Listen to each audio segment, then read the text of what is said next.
Do you ever wish you could ask your data anything at any time? How are sales this quarter? How is a specific marketing campaign performing? How is the overall health of the business? With Domo's AI and data products platform, you can. Domo lets your team channel AI and data quickly, securely, and innovatively to deliver measurable insights wherever and whenever you need them. Anyone on your team can use Domo to prepare, analyze, visualize, automate, and distribute data amplified by AI. Domo goes beyond productivity. It's designed to transform your processes and drive real growth, powered by trust, flexibility, and years of expertise in data and AI innovation. Data is hard. Domo is easy. Learn how Domo can help you make smarter moves faster at ai.domo.com. That's ai.domo.com. If you're a facilities manager at a university, you know students rely on the cafeteria for breakfast, lunch, dinner, and the occasional late-night snack. So when a dishwasher breaks down and dirty plates pile up, the mess hall can turn messy in the blink of an eye.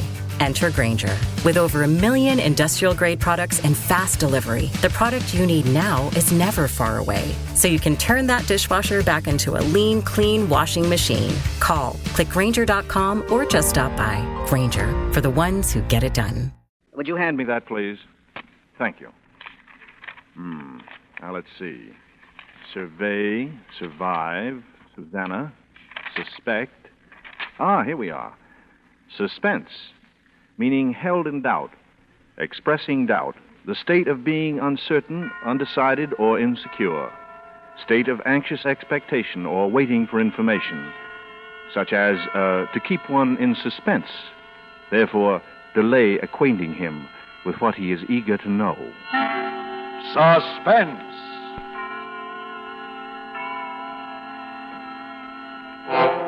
An hour of suspense now. A full 60 minutes at this time. And with the distinguished actor-director Robert Montgomery as your host. Tonight, our star is Howard Duff, famous wherever radio is heard as Sam Spade, detective. And as Spade, he will appear in The Candy Tooth, a suspense play produced, edited, and directed by William Spear.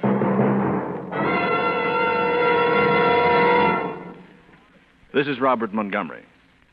My pleasure and privilege it is to be here during this hour each week as a sort of guide, philosopher, and fiend, an accessory before and after the facts of crime and punishment, which calculatedly fill our minutes with suspense. This evening, before we chat a little about the private life of America's favorite private eye, let me, on behalf of Mr. Spear and all of us, thank you sincerely for your wonderful letters and telegrams expressing appreciation and interest in this new full-hour presentation. It's wonderful fun to have 60 minutes to play with in radio drama. In our new double-strength, king-size format, we plan to bring you radio plays based on complete novels and on theatrical productions and pictures. Many of the best writers of this literature, James M. Cain, Dashiell Hammett, Raymond Chandler, Graham Greene, Eric Ambler, and Agatha Christie, have been happiest with a more spacious canvas upon which to display their characters of passion and purpose. With a full hour for our theater of thrills, we can give these authors a full stage on which to have their people play out their lusts and desires, their temptations and frustrations, their frantic fears and villainous triumphs, their descent into black and terror-laden bewilderment. Sometimes we find ourselves locked in the tortured brain of the scheming criminal. At other times, we know the dread of the hunted and hapless victim. But always the basic ingredient of suspense is not mechanical gadgetry, not the detectival piecing out of fingerprints and convenient clues, but always the basic ingredient is people. For people give us emotion, and emotion marks the high drama that cold logic can never achieve. Nowhere will you find stranger people, motives, and situations than those that pass through the door of a little office in San Francisco's Post Street. The lettering on the door reads, Samuel Spade, Private Investigations. Once it read Spade and Archer, but that was before Miles Archer stopped a bullet and plunged Sam Spade into the greatest detective adventure of modern times, the search for the Maltese Falcon. It was literally a shot heard round the world, for it brought into prominence the name of Dashiell Hammett and the so-called hard-boiled school of crime detection. Since then, the fictional private eye has become a national institution. But Sam Spade still rules the roost. In book sales, in motion pictures, the Maltese Falcon has been filmed 4 times now. And now on the air, every Sunday night, in The Adventures of Sam Spade, starring Howard Duff and produced by our very own Bill Spear. It's a great pleasure for me to introduce to our Suspense audience now a young star from my home lot, Universal International, in the role with which he has become so closely identified that most of his fan mail is addressed to Sam Spade. Howard Duff. Thanks, Bob. I'd like to go on record right now as saying that any checks I may sign with the name Sam Spade will be accepted at your own risk. The detective business has been pretty good lately, I hear. How much did Sam make during 1947? Effie would know.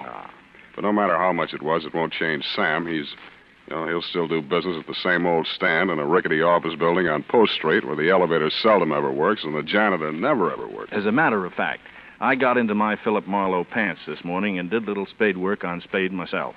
Don't stop me if I'm wrong, but here are some of the facts. F-A-X, facts. The way I dug them up. Age? Nobody talked. History? Mysterious, but was probably a Pinkerton man to start with. Height? 6 feet and a small chunk. Weight? Enough muscle to go with his height. Hair? Dim-out blonde. Eyes? Yellow-gray. Unmarried. Lives alone in a small furnished apartment within walking distance of his office. Is economical to the point of, never takes a cab where streetcars can get, and has been known to walk where they can't get. Secretary, Effie Perrine. The only person who really knows what makes Sam tick when he wants her to. Otherwise, he's a lonely man who trusts no one, lives alone and loves alone, and expects others to like it. Have I left anything out? Nothing you left out, Bob. Something you put in. It's not true that I don't trust anybody. I trust everybody. All my clients are honest until I prove them otherwise. Maybe that's what's kept you in the private eye business all these years. That and the strong hatred that I have. Hatred? Yeah, for time clocks and the hours between 9 and 5. That's why I went into business for myself, and that's what keeps me there. Then you regard it as a business, Sam, and not as an adventure. Well, when you break an arm in an adventure, the cost of setting it is not tax deductible. In a business, it is. Yes, I see. How many cases have you had? And do you think all private dicks are clever? Well, I've had so many cases I can't remember them all. About being clever, I once knew an operative who, while looking for pickpockets at Santa Anita Racetrack, had his wallet stolen. He later became a lieutenant of detectives in Glendale. Sam, tell me, what was the most surprising thing that ever happened to you? The most surprising thing that ever happened to me was in 1936 in Washington, D.C. I met a young lady on a bus who did not remark that my work must be very interesting. Well, that's very interesting. Thanks a lot. But I guess my most exciting caper since the Maltese Falcon was the hugger-mugger over the Kandy tooth. Usually when I wind a caper, I call Effie just to let her know I'm okay before I hustle down to the office to dictate my report to the client. But this time it was 4:30 in the morning before I could get to a phone. The reason was that I was in jail.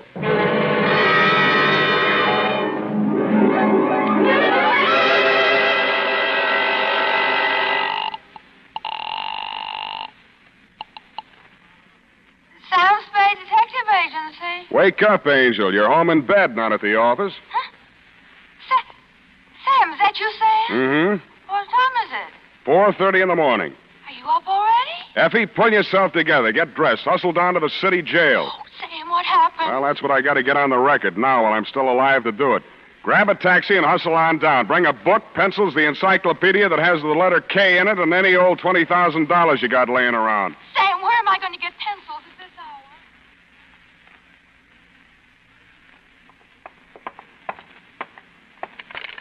Do you ever wish you could ask your data anything at any time? How are sales this quarter? How is a specific marketing campaign performing? How is the overall health of the business? With Domo's AI and data products platform, you can. Domo lets your team channel AI and data quickly, securely, and innovatively to deliver measurable insights wherever and whenever you need them. Anyone on your team can use Domo to prepare, analyze, visualize, automate, and distribute data amplified by AI. Domo goes beyond productivity. It's designed to transform your processes and drive real growth, powered by trust, flexibility, and years of expertise in data and AI innovation. Data is hard. Domo is easy. Learn how Domo can help you make smarter moves faster at ai.domo.com. That's ai.domo.com. You just realized your business needed to hire someone yesterday. How can you find amazing candidates fast? Easy. Just use Indeed. Stop struggling to get your job post seen on other job sites. With Indeed sponsored jobs, your post jumps to the top of the page for your relevant candidates, so you can reach the people you want faster. According to Indeed data, sponsored jobs posted directly on Indeed have 45% more applications than non-sponsored jobs. Don't wait any longer. Speed up your hiring right now with Indeed. And listeners of this show will get a $75 sponsored job credit to get your jobs more visibility at Indeed.com/ARTS. Just go to Indeed.com/ARTS right now and support our show by saying you heard about Indeed on this podcast. Terms and conditions apply. Hiring? Indeed is all you need. Oh, Sam. Sam, I hurried just as fast as I could. There was no taxi around. What are you doing in jail? My apartment's being redecorated. Did you bring your book? Well, of course I did. And pencils, too.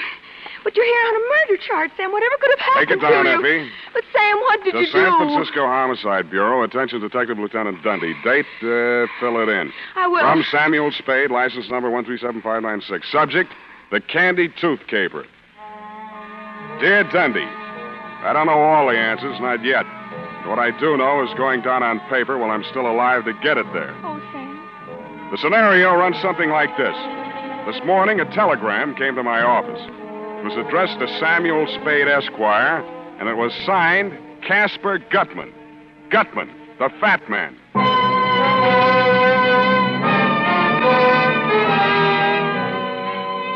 So far as I knew, Dundee, when you closed your books on the Maltese Falcon capers 7 years ago, Gutman was entered as dead. First, I thought the telegram was somebody's idea of a joke. But when I read it through the second time, I knew it was no joke. There's nobody else who thinks or talks or writes like Casper Gutman. My dear Mr. Spade, you will no doubt receive with mixed emotions the news of my imminent reappearance in the city of the Golden Gate. Hence the companion dispatch of a telegraphic draft in the amount of $1,000, which you are free to convert into coin of the realm. This trifling sum, sir, is merely a token of my esteem for a man of many resources and nice judgments, and for it I do not require any specific service. However, if you feel so disposed, sir, you are free to accept my considered advice in the matter of an invidious pair of rogues, to wit, one Lawrence Laverne, DDS, and or Hope Laverne, whose charms and aliases are far too myriad to enumerate in this necessarily abbreviated communication. Should either or both of these persons approach you, beware the hidden tooth. Believe me, sir, they are untruthful, unreliable, and totally devoid of all moral sensibilities. I count upon you to make no commitments to them or anyone else until you have heard my proposition. This I hope to lay before you when I arrive in San Francisco this very evening. Dear Joel sends regards. I remain your obedient servant, Casper Gutman.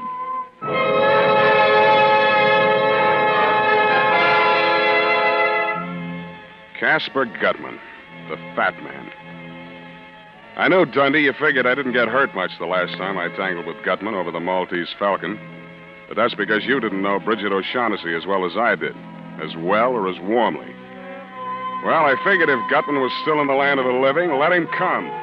This time I wasn't going to get hurt in any way. There couldn't be two Bridgets. Nevertheless, I ate a can of spinach, which I found on Effie's desk. Then I sat down again, facing the door. Nothing much happened for almost 10 minutes. I was still trying to dig the meaning out of Gutman's double talk, and I'd gotten about as far as his warning about a hidden tooth when Effie ushered a man into my office. Mr. Spade. Well, I must say that you are indeed a pleasant surprise, but pleasant. You've said it. What can I do for you? My name is Laverne. Lawrence Laverne. How do you do? I shall spare you the tiresome details and plunge right into the problem. Oh, dear. At the Hotel Royal George, there is a mildewed creature, but mildewed, registered as Mr. Herman Julius. Oh, a really frightful person. Very frightful, huh? Oh, the kiss of death department. The only thing about this creature that has any charm is the four-toothed lower bridge in his right jaw. Now, Mr. Spade, I want you to get that bridge for me. I'm sorry. It sounds as though you're saying I want you to get that bridge for me. Precisely. Mm-hmm. Why? Because he refuses to pay me for it. You're, a dentist? I prefer to regard myself as a dentist sculpturer. I created this bridge for Mr. Julius with infinite pains. And now he refuses to pay me. I ask payment, and he accuses me of acting without charm. Mr. Julius wouldn't happen to be a very large, fat man? Oh, contraire. Skin and bones. Well, Mr. Spade? I'm afraid you come to the wrong man, Mr. Laverne. What you want is a lawyer to sue him. Sue him? Months of legal wrangling? Oh, no. Oh, no. I intend to be vindictive about this. I am by nature a very gracious and charming person. But now let him beware. I shall have that bridge from Herman Julius, even if you must knock him down and wrench it from his jaw. Uh-huh. You tried knocking him down yourself? Oh, I could never even bring myself to perform extractions. I always send those patients to less sensitive dentists. Yeah, well, I'm afraid you'll have to find yourself a less sensitive private detective. Oh, dear. Well, Mr. Spade, what would you advise me to do? Mr. Laverne, I would advise you to get out of California before Walt Disney sees you. Well, good day, sir. I would like very much to have you in my chair someday. Might teach you some manners. Beware the hidden truth. Hello. Hello. Please sit down, Miss... Thank you. Laverne. Hope Laverne. Miss Laverne? Yes. What can I do for you? Well, I'm looking for my brother. Missing? Well, yes and no. I mean, he's been gone since yesterday, and I'm terribly afraid he'll get into trouble. Oh? What kind of trouble? Well, you see, it just isn't easy for me to talk about this, Mr. Spade. Well, now, Miss Laverne, suppose you just lean back in that chair, close your eyes, and... Yes, thank you. Yes, it's easier like this. Mm-hmm. I thought you'd like it. My brother's name is Lawrence. He's a man of 52. He's not well. I mean, he gets spells, and he acts peculiarly. He suffered a nervous breakdown some years ago, and he spent most of his life in sanitariums. Where are you from, Miss Laverne? Kansas City. During the past year, Larry was in a rest home in Palo Alto, and I arrived 2 days ago to take him home. Yesterday morning, Well, I don't know how it happened, but he's gone. These spells you mentioned, what are they like? Oh, well, he assumes different personalities. His favorite seems to be that of a dentist. He becomes obsessed by the thought that he's done some work, a bridge or something, for someone who refuses to pay him. He'll walk up to a perfect stranger and create a scene. He's been arrested a few times, nothing serious, public nuisance. Mr. Spade, I'm afraid that he'll be put away if he's arrested once more. I see, and you want me to look for him. Then he hasn't been here? Why'd you think he'd come here? Oh, that's another one of his tactics. He goes to a private detective, hires him to either follow a man or get back the work he thinks he's done. Dental work, you know. But what made you think he'd come to me? Oh, well, not you, particularly. But since yesterday, I've tried almost every private detective in San Francisco. No one has seen him. Who'd you talk to? I beg your pardon? These private detectives, who'd you... Do you ever wish you could ask your data anything at any time? How are sales this quarter? How is a specific marketing campaign performing? How is the overall health of the business? With Domo's AI and data products platform, you can. Domo lets your team channel AI and data quickly, securely, and innovatively to deliver measurable insights wherever and whenever you need them. Anyone on your team can use Domo to prepare, analyze, visualize, automate, and distribute data amplified by AI. Domo goes beyond productivity. It's designed to transform your processes and drive real growth, powered by trust, flexibility, and years of expertise in data and AI innovation. Data is hard. Domo is easy. Learn how Domo can help you make smarter moves faster at ai.domo.com. That's ai.domo.com. You just realized your business needed to hire someone yesterday. How can you find amazing candidates fast? Easy. Just use Indeed. Stop struggling to get your job post seen on other job sites. With Indeed sponsored jobs, your post jumps to the top of the page for your relevant candidates, so you can reach the people you want faster. According to Indeed data, sponsored jobs posted directly on Indeed have 45% more applications than non-sponsored jobs. Don't wait any longer. Speed up your hiring right now with Indeed. And listeners of this show will get a $75 sponsored job credit to get your jobs more visibility at Indeed.com/ARTS. Just go to Indeed.com/ARTS right now and support our show by saying you heard about Indeed on this podcast. Terms and conditions apply. Hiring? Indeed is all you need. See. Oh, well, there was a man named Graham and one named Marlowe, Philip Marlowe. Excuse me. Like a drink? No. Thank you. Marlowe speaking. It's Spade, Phil. Hiya, Sam. Phil, you got a rumble on a missing brother named Larry Laverne? Yeah. Gal was in early this morning. Brother's some kind of a screwball. You meet him? No, hasn't been around yet. Thanks, Phil. See you. Why did you do that, Mr. Spade? It's doing things like that have kept me alive and in business all these years. That was Marlowe. Your brother hasn't been to him. I told you that. But your brother has been here. When? A few minutes before you came in. Can't see how you missed him. What did he tell you, Mr. Spade? Pretty much as you outlined it. About the dental work. And some man owing him money. Yeah, some man named Julius. Herman Julius, he said. You know him? I never heard of him. He's probably just another figment of Larry's imagination. Mr. Spade, I'm terribly worried about Larry. I got that impression.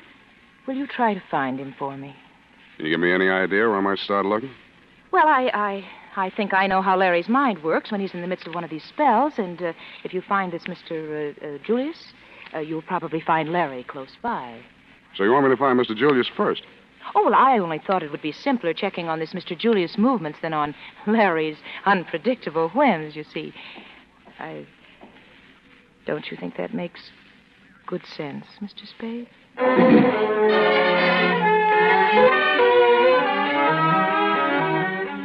Miss Laverne told me she was staying at the Pickwick Arms, and I said I would call her if I found her brother, and she said, thank you very much, and I said it's nothing, just part of the day's routine, and then she kissed me and left. After lunch, I strolled over to the Royal George Hotel. Duke, the housekeeper, gave me a rundown on Mr. Julius, a quiet, nervous little man who'd sealed himself up in his room for 2 days, eating out of room service. I didn't have any trouble finding the hacky who'd driven him away when he checked out. He gave me the address, and 20 minutes later, I was mounting the front steps of a greasy rooming house on Sacramento Street. I twisted the rusty bell on the door, and a long, sharp nose that could only belong to a landlady stabbed out at me. What you want? I'm looking for a man named Herman Julius. Don't have no Julius here. Well, maybe he gave some other name. A little skinny guy with a foreign accent. You the Lord? Take me to his room. Oh, now, wait a minute. Now. Well, step inside. Up the stairs. He home? Never seen him go out. Ain't but one door. Watch that step second from the top. It's busted. Don't want no lawsuits. It's the third. Said he was a refuge. Them Nazis was after him. Another flight. Never knew he was in a tangle with the Lord. Smell that? Certainly do. Cooking in the rooms. I got a rule, too. Sneaking electric plates, they do. Runs up the bills. Buzzards. There's his room. Mr. Julius! Mr. Julius! Mr. Julius, you second there? They drink, some of them. Them that don't cook in their rooms, they drink. Get DT, some of them. Oh, go on in and get him. I don't want no part of it. Oh, they stay. I didn't see who it was right away. His face was the color and consistency of crushed strawberries. I helped him up and over to the wash basin in the corner of the room. With his face washed, he looked a little better, but he still looked like Larry Laverne. Oh, am I ever glad to see you? I thought it was them coming back to kill me. Did you find Julius? No. He got away, the wretch, down the fire escape as I came in. Who did this to you, a big fat man? Oh, to tell the honest truth, Mr. Spade, I never even got a good look at him. He was all over me before Who's Julius? What's in his bridge work? Oh, I'll tell you everything, but please, first, let's get out of this horrid room. Oh, it smells like cabbage. Larry Laverne was tougher than he looked. After the going over he'd gotten, you or I would have been hospital-bound, Dundee. But he did a late take. We were on the way back to his hotel, walking toward Market, when he crumpled in the middle like a sack of flour. I grabbed him and held him upright, looked wildly around for somewhere to park him. We were standing in front of a newsreel theater. I bought 2 tickets and piloted him inside. We sat down. I undid his clutch on my arm and concentrated on the screen. The subject that followed the football game was some big Oriental celebration somewhere in India or someplace. A very fancy parade with white elephants. Kandy, frogs, and all the Ceylon. rest The of it. famed white elephants Oh, of no. the Orient get their annual airing as crowds of devout Buddhists gather to do homage to some of the strangest relics in the modern world. Here in Kandy, the Mecca of the Buddhist religion, pilgrims gather from near and far. Indian Rajas, Burmese officials, and Chinese dignitaries in ceremonial dress prostrate themselves before the jeweled casket containing the most sacred object of the Buddhist world, legendary relic of Buddha himself. As the Orient goes wild in jubilant celebration, temple dancers of Kandy perform for the crowned heads of the Orient. Take me out of here. I can't stand it, Uncle Man. I tell you, stark raving man. Take it easy. You're annoying the customers. You brought me in here on purpose. You're trying to drive me crazy, but crazy. Easy. Listen to me. 2 men If holding one up more the sacred elephant walks relics across are that high stream, priests. If that man says that one word, Kandy, just once more, I won't be responsible. I tell you, I won't be responsible. All right, Larry. Take me this out is of the here. end, but the end. Now you got me doing it. An Come on, let's get out of impressive here. ceremony indeed.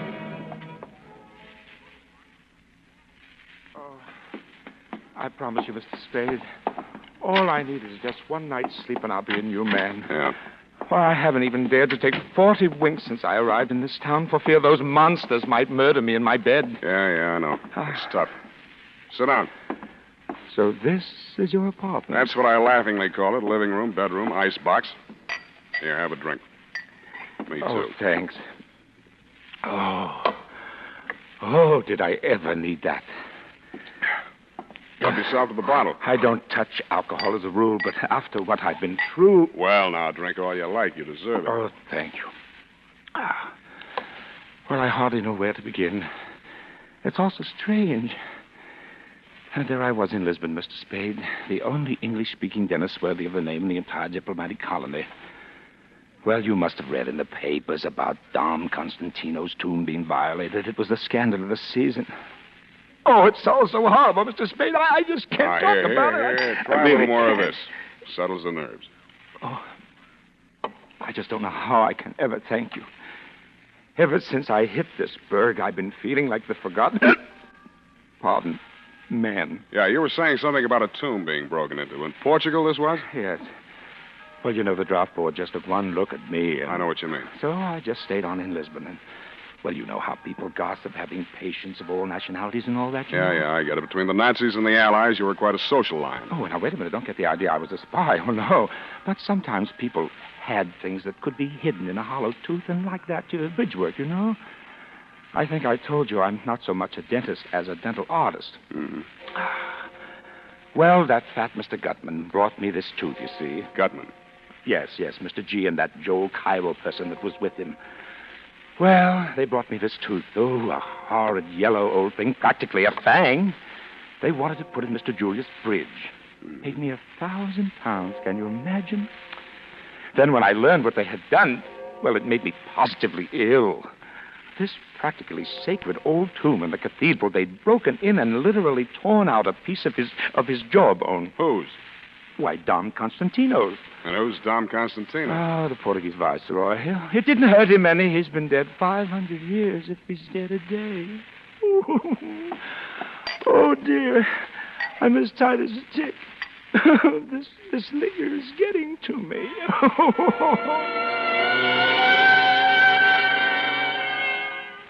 And it was. I thought he'd open up some more, but I overplayed the bourbon. Half a bottle later, he passed out. I flopped on the sofa and tried to get some sleep for myself, but my dreams kept getting in the way. I had newsreel dreams in Technicolor.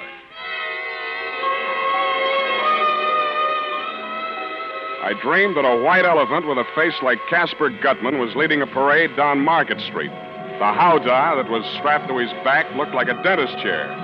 Herman Julius was sitting in it, but this face seemed to be blanked out. Joel Cairo, wearing a surgeon's gown and a turban, was drilling Julius's tooth.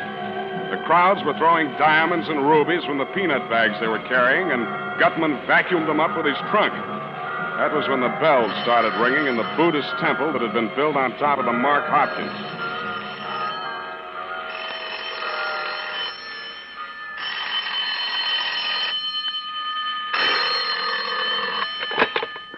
Yeah. Mr. Spade. Yeah? Mr. Spade, I need your help. Who's this? Hope Laverne, please, Mr. Spade. I'm terrified. Where are you? I'm in a drugstore at 5th and Mission. Near the bus depot? Yes, please, come at once, Mr. Spade. Well, can't you come here? I can't. I don't dare go into the street. All right. Wait there. I'm on my way. I took a quick gander at Laverne, saw he was still out cold, slipped into my topcoat, and left the apartment. I figured it would take me 11 minutes to hustle over to 5th and Mission. But I never got any further than 50 yards from the front of my building. I sensed him behind me, wheeled suddenly, bumped him into a doorway, held the thumbs of his hands gripped tightly in my fist. Stand still or I'll tear him off. Let go. I'll kill you. Don't move and it won't hurt. You filthy beast. The boy twisted suddenly and violently, and I heard the crack of his left thumb breaking. He swallowed a scream, dashed on into the deserted street. I went after him, turned into the alley, and caught the butt of a gun behind my right ear.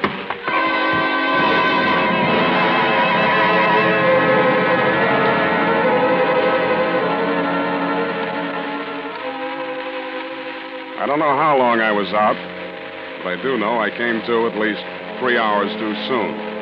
I needed much more rest. I opened my eyes, steadied a swaying ceiling, and then I heard his voice. Well, sir, this is indeed a jolly reunion.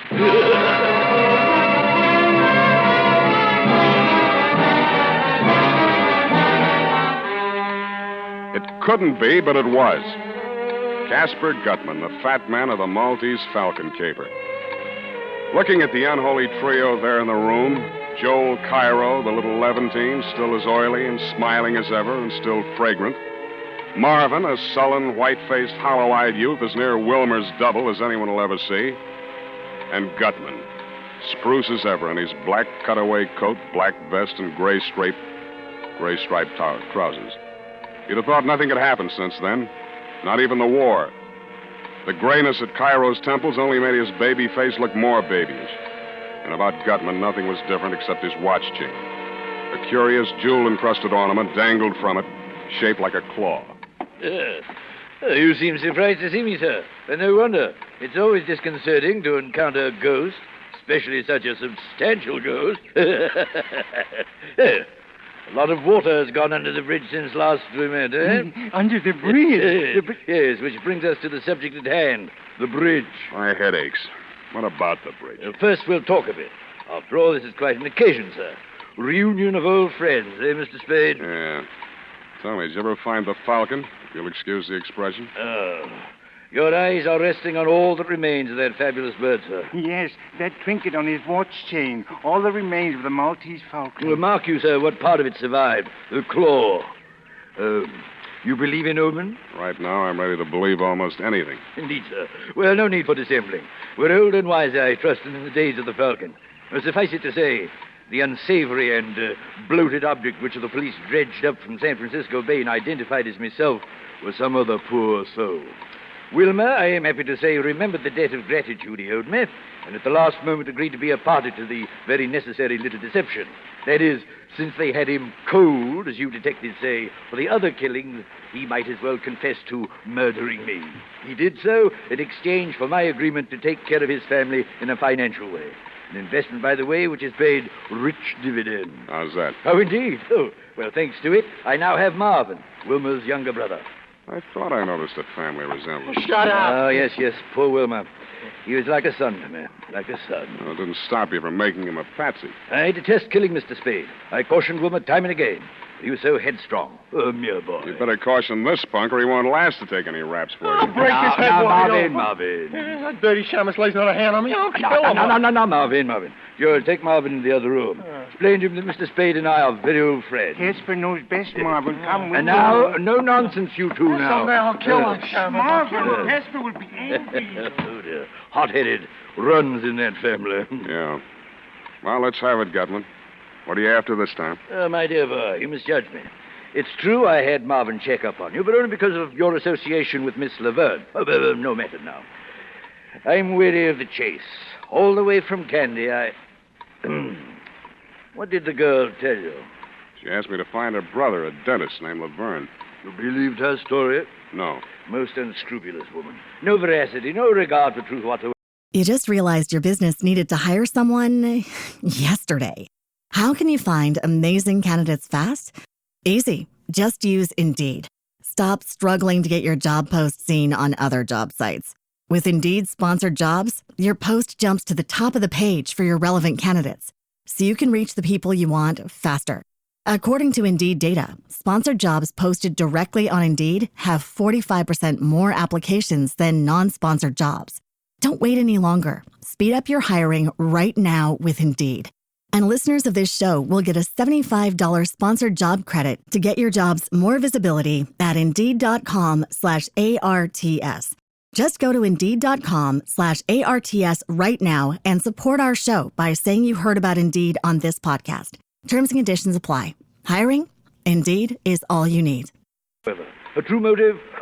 Merely to make trouble for me and my friends because of her association with Kemidov. Aye, the Russian's hand again, Mr. Spade. Kemidov. Did I ever meet Kemidov? You'd hardly forget if you had. In short, here is my proposition. Another $1,000, coin of the realm, sir, for which you will refund whatever money Miss Laverne gave you and send her packing. The bidding starts at $10,000. Ooh, you drive a hard bargain, Mr. Spade. Very well. I'll meet your terms. I told you the bidding starts there. And where does it stop? Half or whatever the caper nets you. I deliver Julius, you do the rest. Well, between you and me, Mr. Spade, I'm not as affluent as I once was. The Falcon pretty well wiped me out financially. Considering the time and money I've already invested in trying to track down the weasel Julius. What's in Julius's bridge work? And if I don't choose to tell you? Then it's no dice. Think it over, Gutman. Either I'm in all the way for half, or I deliver Julius to the other outfit. And that is your final dictum, sir? Take it or leave it. Either you're in or you're out.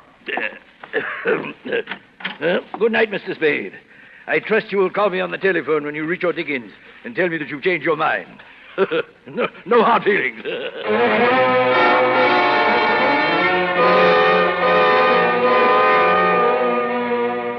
fog was clearing, and only a few white wisps of it were clinging to Twin Peaks when I walked home that morning. It was too late to worry about Hope.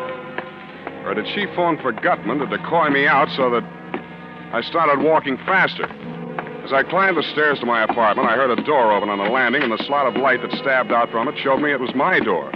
The light came from behind, whoever had opened it, and I couldn't see who it was at first, only that it was not Larry Laverne. I took the last flight 4 steps at a time. Hello, Sam. Dundee, what's happened? Come in and see for yourself.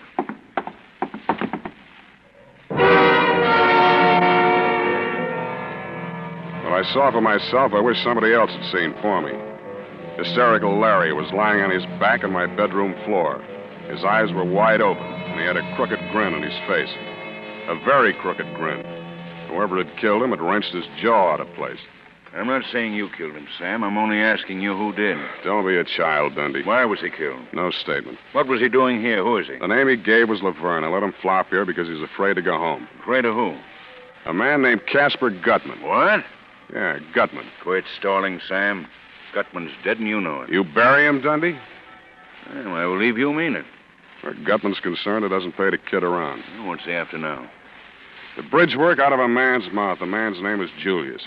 What's in this Julius Bridgewood? Maltese Falcon? Something like that. I'm sorry, Sam. It's not good enough. I'll have to take you in.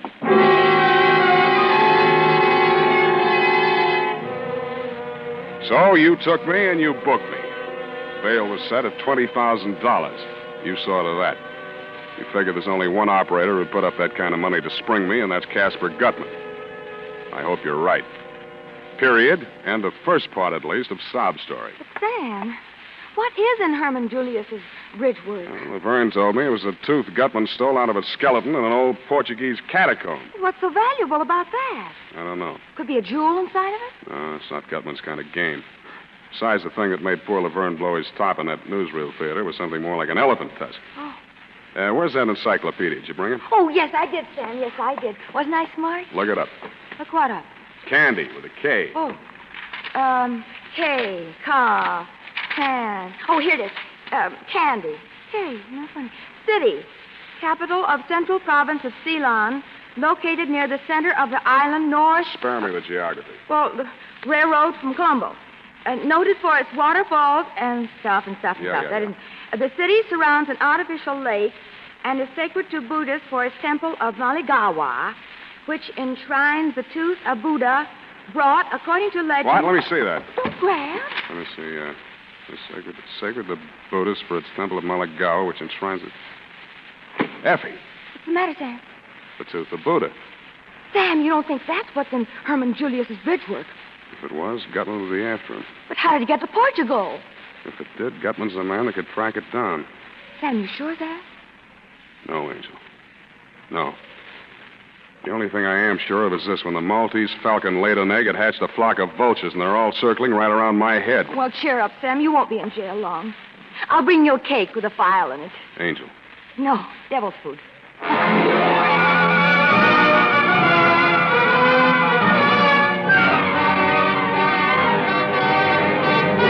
In tonight's full hour of suspense, Howard Duff, our star, appears as Sam Spade, with Joseph Kearns as Caspar Gutman, in William Spear's production of The Candy Tooth. Tonight's study in Suspense.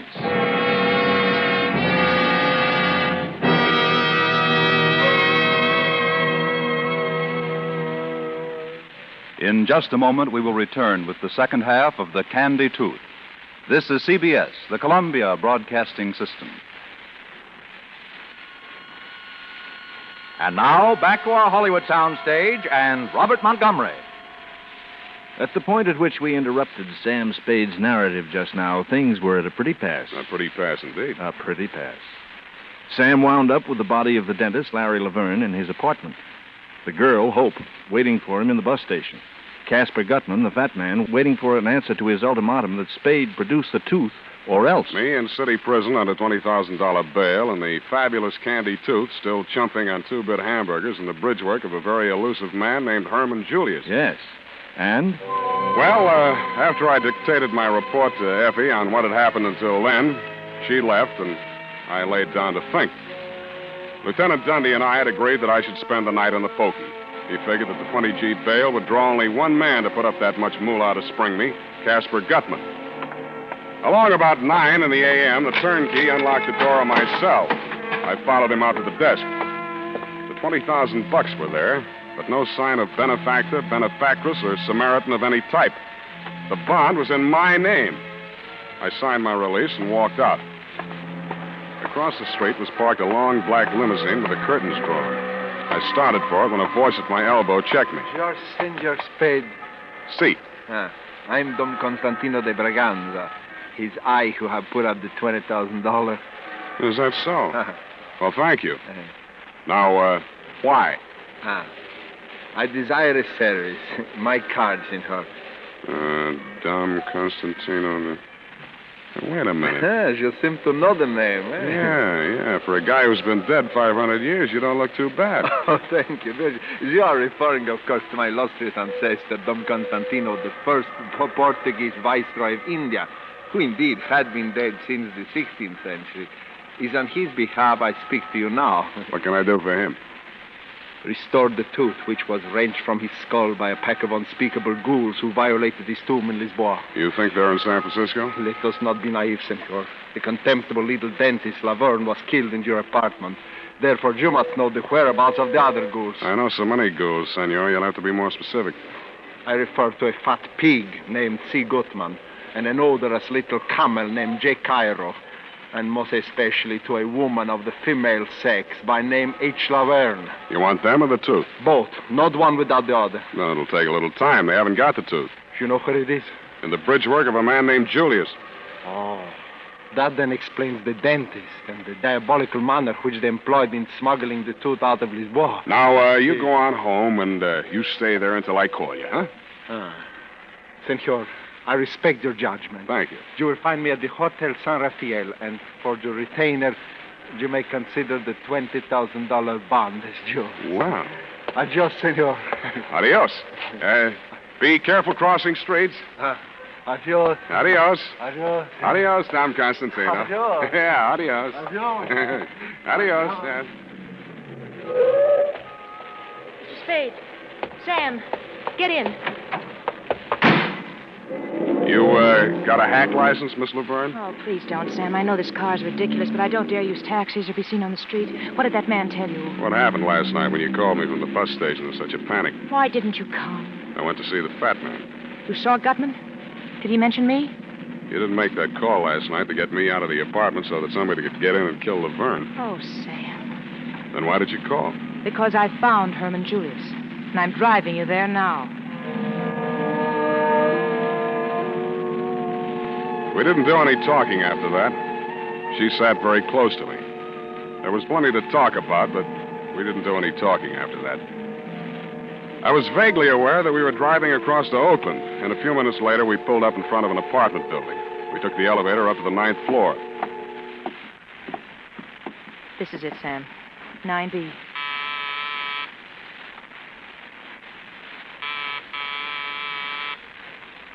Nobody home. Oh, he's in there, Sam. I know he is.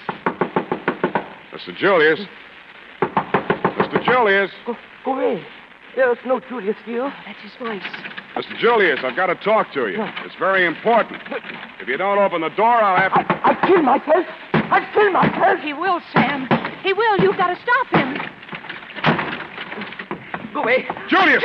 Wait a minute! Wait, don't! No.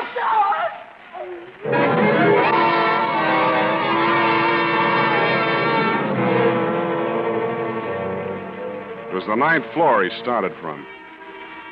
Poor, frightened little Herman Julius was dead on arrival. By the time we made it downstairs, the street was cluttered with cops. I grabbed Hope by the arm, hustled her around the corner to a rented limousine, and told her I'd call her later. My next stop was the fat man himself.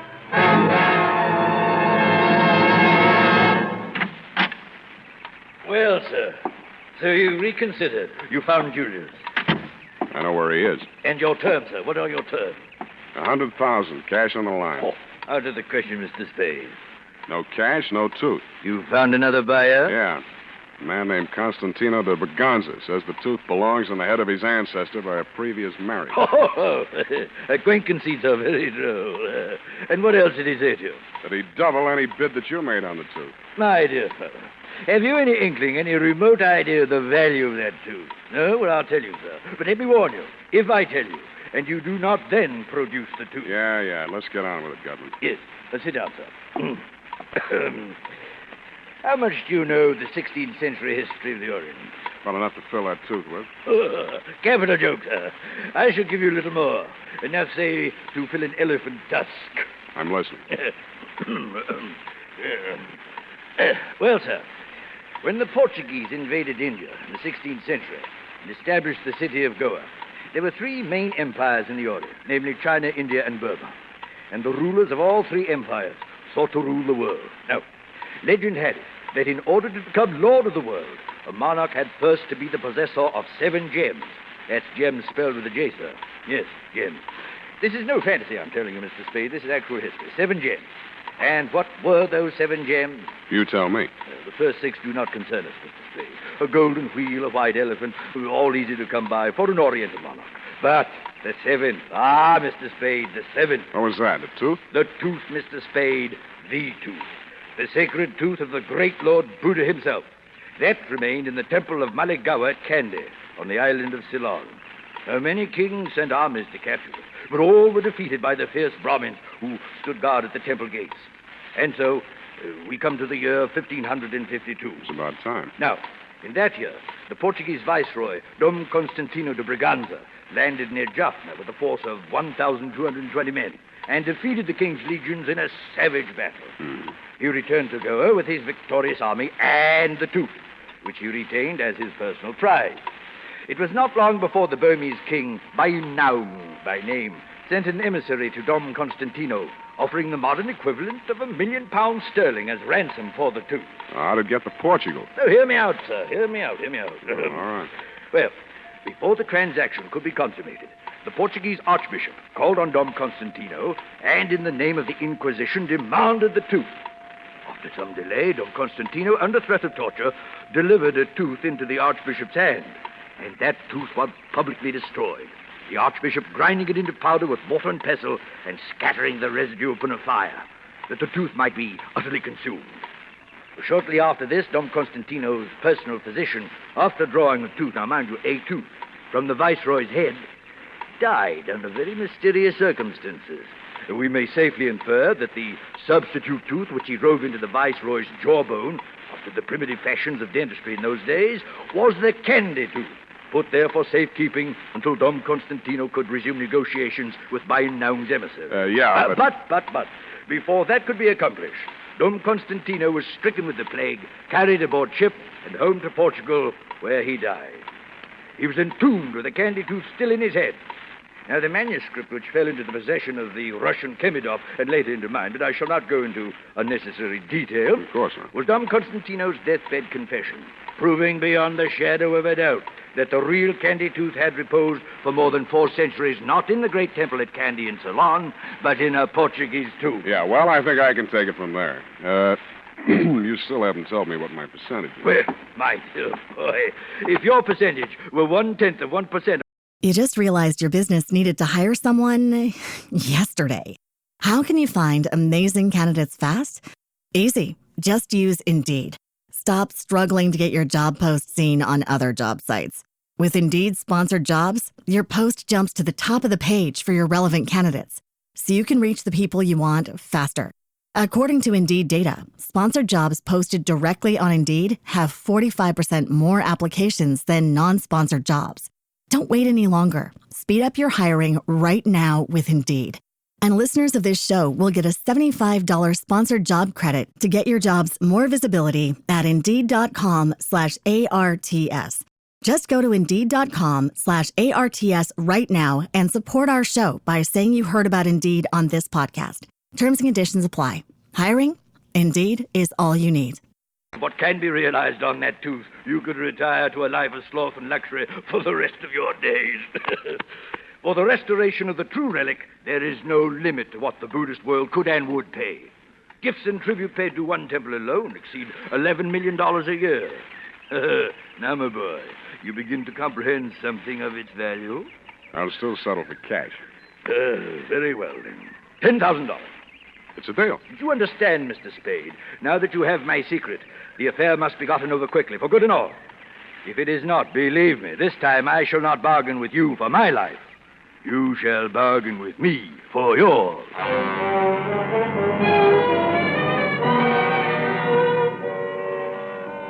After I left Gutman, I called you, Dundee, and found out by a clever ruse where Herman Julius's body had been sent. You told me.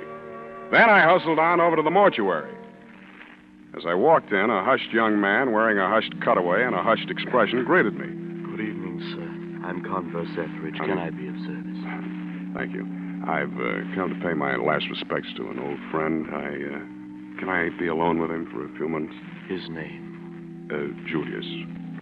Herman Julius? Oh, yes. His widow is here, sir. Mrs. Julius. His widow, huh? Yes, she's inconsolable. Perhaps, as a dear friend of the departed, you might give her words of comfort. Please go in. Thank you. A little woman in black was sobbing quietly to herself. She turned around when she heard me come in. Her eyes lit up with hatred, and suddenly she grabbed something from her pocketbook and held it at me. It was a .45, and her hand was shaking. Yeah, this time I will do it. Always before I didn't have the heart. Always hating bloodshed. But this time, yeah, this time! Nick, Frau Julius, ich Freund. You are not one of them. No, I'm a detective. I want to punish the people responsible for your husband's death. Yeah, I believe you. This gun, I was going to follow poor Herrmann. There didn't seem to be any reason for going on. Tell me something about yourself and your husband, Mrs. Julius. It's an old story now. Years of separation in different concentration camps. Bribery. Then my children and I, we were finally released. Came to this country. After 2 years, Herrmann wrote us from Lisbon. We knew soon he would be with us. But even though the war was finished, they had lost. Still, they went after Herman Julius. He knew the Nazis were behind him all the time. And even here, in this country. He did not dare come to me. Mrs. Julius, you see, those people that followed your husband this time weren't Nazis. They weren't even after him. They were after something he was carrying. In Lisbon, didn't he go to a dentist named Laverne? Oh, yeah. And Didn't Laverne put an odd-shaped tooth, kind of yellow, into his bridge work? Yeah. So he smuggled the candy tooth out of Portugal, and he never even knew it. Oh, well, it does not matter now. Oh, Herrmann is dead. Surely they will leave his poor broken body in peace. I doubt it very much, Mrs. Julius. No, surely they will. That's why I want to make a request of you. You see, others have died besides your husband because of this thing. More will die unless you do as I ask you. Oh, to stop terror, any terror. I will do anything, Mr. Spade. Anything you say.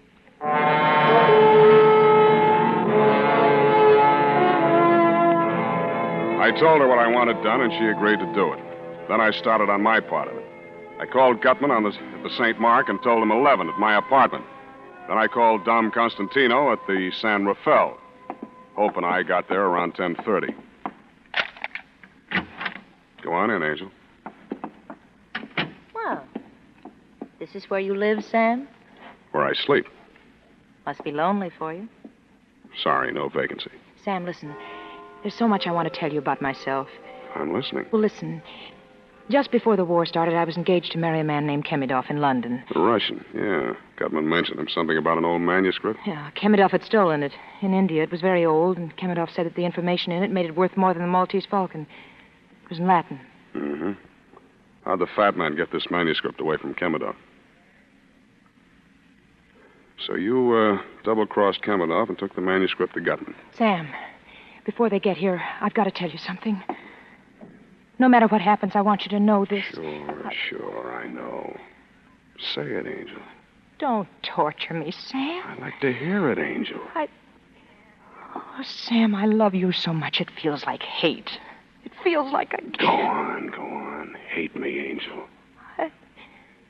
Darling.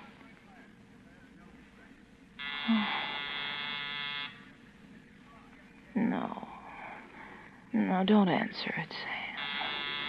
Relax, Angel. You'll be okay. Sam? Yeah? Only you, Sam. All I want out of... Only you. Just stay on third, Angel. I'll bat you home safe. You see, sir, I'm a punctual man. Come on in, Gutman. Look, the same apartment, the same colors, everything the same. Yeah, the same rat race, Cairo. Hello, Marvin. Killed anybody since lunch? You want me to give it a shamus? Oh, please, Marvin. No unpleasant talk. Mr. Gutman, please tell Marvin. In here, gentlemen. Yes, Marvin. Mr. Spade, I'm sure, regrets the unfortunate... Well, and what have we here? You all know the lady? You see, Mr. Gutman, I told you. Now he's dealing with her. Oh, this is... Shut up, you hear me? Shut up. Don't talk just like that. I'm jumpy. I don't feel good. I don't know what I'm You shut up, too. Always fighting, violence, unpleasantness. I am getting too old for this. Now, Mr. Spade, to the business at hand. You have the tooth. I want some answers first. Did you have our dentist friend Laverne killed? No. Did Marvin kill Laverne? No. Cairo? No. Nobody killed Laverne. He died of old age. Have you asked the little lady there? Sam. I gotta ask you, baby. Oh, Sam, how could you? Answer me. No, Sam, you know I didn't. Well, it doesn't matter. I got my pigeon picked to take the fall. Oh, I don't feel so good. Now, Marvin, retain yourself. No violence. Well, sir, That's it. Sit still. I have a package from the Avalon mortuary for Mr. Spade. Oh, hello, sir. Yeah, let's have it. Mrs. Julius said to tell you... Yeah, thanks. Well, Gutman, this is it. This little package. The candy tooth. The tooth, at last. Give it me, sir. Give it me. Oh, Mr. Gutman, it's all over. We've got it. We have. Come, sir, no more teasing.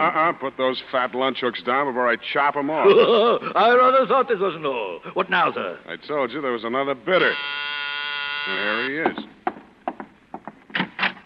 I would advise you not to reach for your gun, Mr. Spade. You're pointing that gun at the wrong belly. The fat man's inside.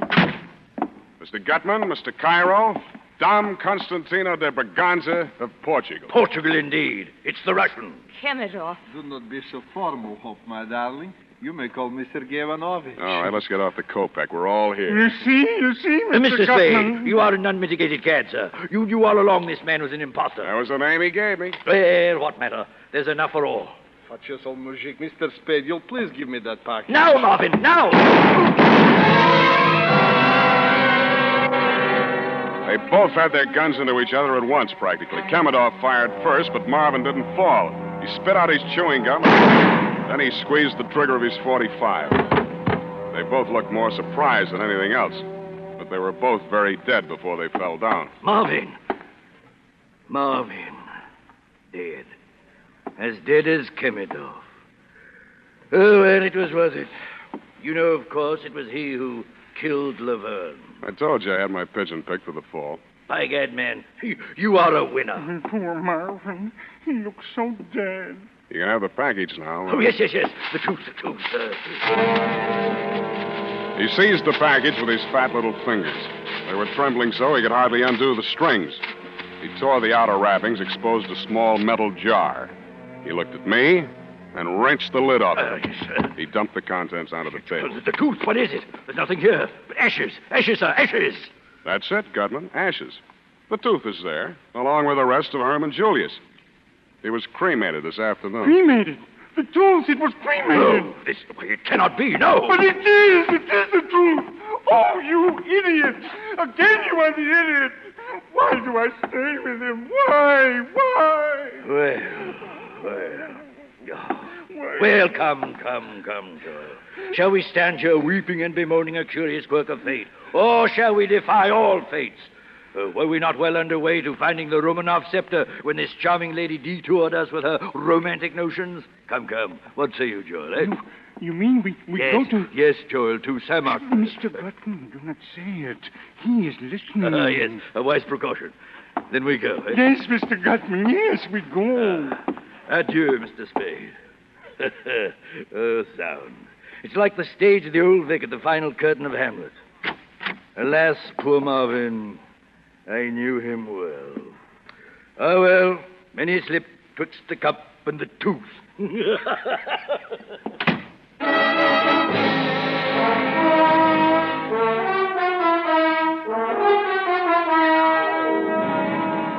I let him go, Mr. Montgomery.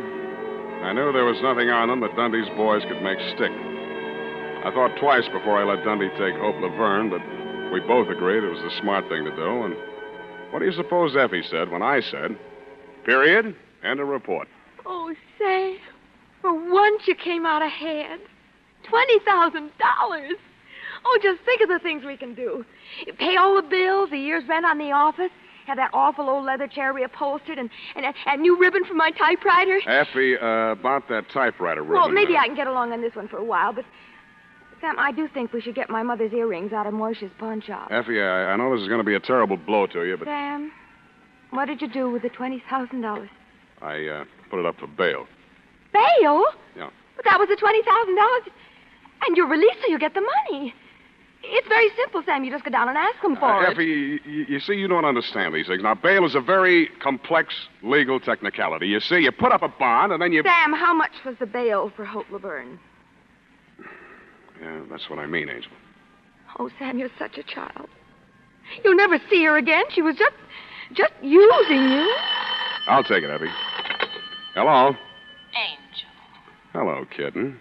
Sam, I'm free. Shall I come over? Well, I'll always be waiting for you, kitten. Me too, Sam. Kitten, indeed. C-A-T. Kitten. What's that, Angel? Oh, forget it, Sam. I just get carried Can't figure away. me out, eh, Angel? Well, I'll tell you. I've lived without faith, and I've lived without charity, but I've just got to have... Out here is where I say, oh, good night, Sam. Good night, sweetheart.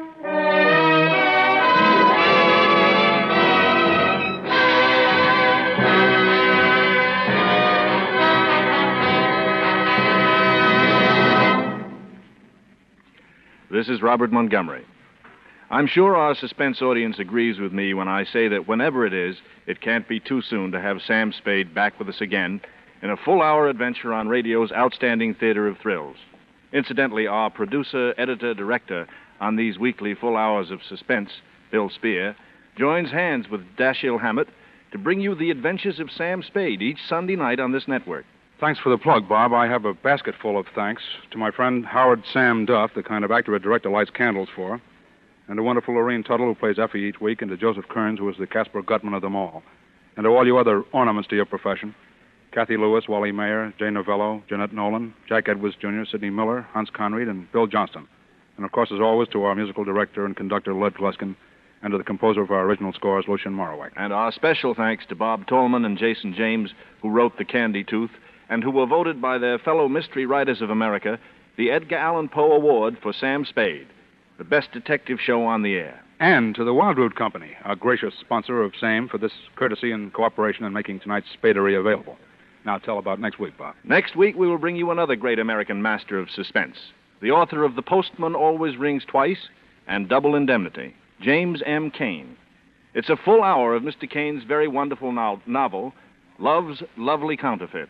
This is Robert Montgomery, who will welcome you once again next week to radio's outstanding theater of thrills, Suspense. Don't forget, next week at this same time, a full hour of Suspense. This is CBS, the Columbia Broadcasting System.